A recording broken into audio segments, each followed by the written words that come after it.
Coming up on this week's news, New York's Thruway is reopened after a tour bus crash left 5 people dead and dozens more injured. The Labor Day holiday is at hand. We'll preview the weekend of travel that marks the end of summer. And residents of Fairchilds, Texas get bad news in their effort to realign a new tollway extension. Hello everyone and welcome to this week's update of all that's coming down the pike. The New York State Thruway is reopened in the Pembroke area about 30 miles east of Buffalo after a tour bus leaving Niagara Falls with 54 people aboard crashed onto its side Friday, resulting in 5 deaths and dozens of injuries. The Thruway itself was shut down for several hours as a result. More than a dozen people remained in hospitals around the Buffalo area as of Monday morning. New York State Police released the names of the 5 fatalities over the weekend.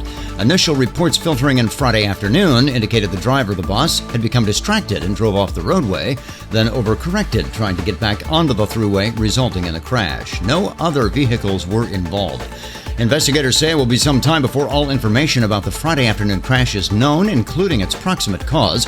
Investigators from the National Transportation Safety Board arrived in New York over the weekend, saying at a news conference Saturday all possible causes will be investigated.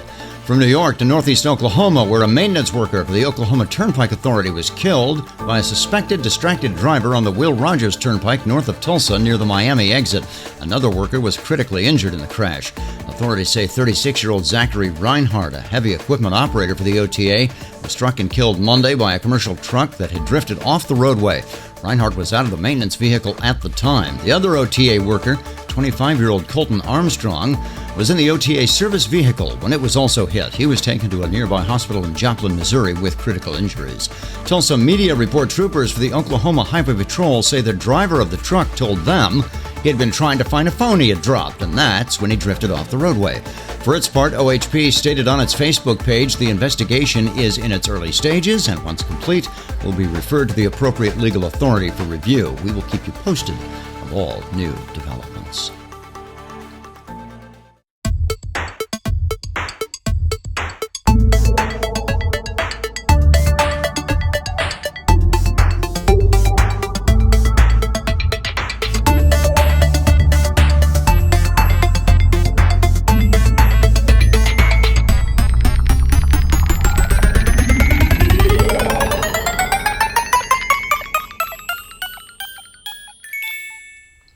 In case you forgot it, Labor Day is this weekend, arriving this year on the earliest date it can, as the first Monday of September is the 1st. This is, of course, the last big travel surge of the summer season, and the American Automobile Association has released the best times to make that road trip or travel at all. According to the AAA and data company INRIX, the best times to hit the road are going to be before 1 p.m. Thursday and before noon Friday.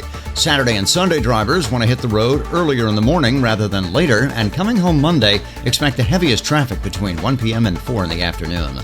The AAA has also released a list of cities where the drive time will increase anywhere from 30 to 100% due to holiday traffic. Meanwhile, the AAA also reports rental car company Hertz is showing the top travel destinations to be Orlando, Denver, Boston, Los Angeles, and Atlanta, and that is based on vehicle rental reservations. The holiday weekend officially kicks off Friday, although the AAA has included Thursday as part of the holiday weekend in their travel advisory. Finally, this week, we continue our look at the new alignment of the Fort Bend Parkway in Texas, that is southwest of Houston, through rural Fort Bend County, where residents in the Fairchilds area had started an online petition this summer in hopes of rerouting a planned corridor for Segment D of the Parkway. Now, despite garnering nearly 3,000 signatures from both residents and nearby supporters, the residents' proposed route has apparently been rejected in the past week by the Fort Bend County Toll Road Authority, which voted Monday to shoot down the proposed route as a candidate. Fairchilds resident Jennifer Scanlin, along with her husband Brian, had set up a petition to drum up community support that would have swayed the Toll Road Authority's vote, and she told Houston media following the vote she is at the point where she is about to get louder about the cause. During a town council meeting Thursday, Ms. Scanlin and other residents of Fairchilds accused the village's town council of keeping the truth about the toll road hidden for a year, and they accused the council's mayor of a direct conflict of interest.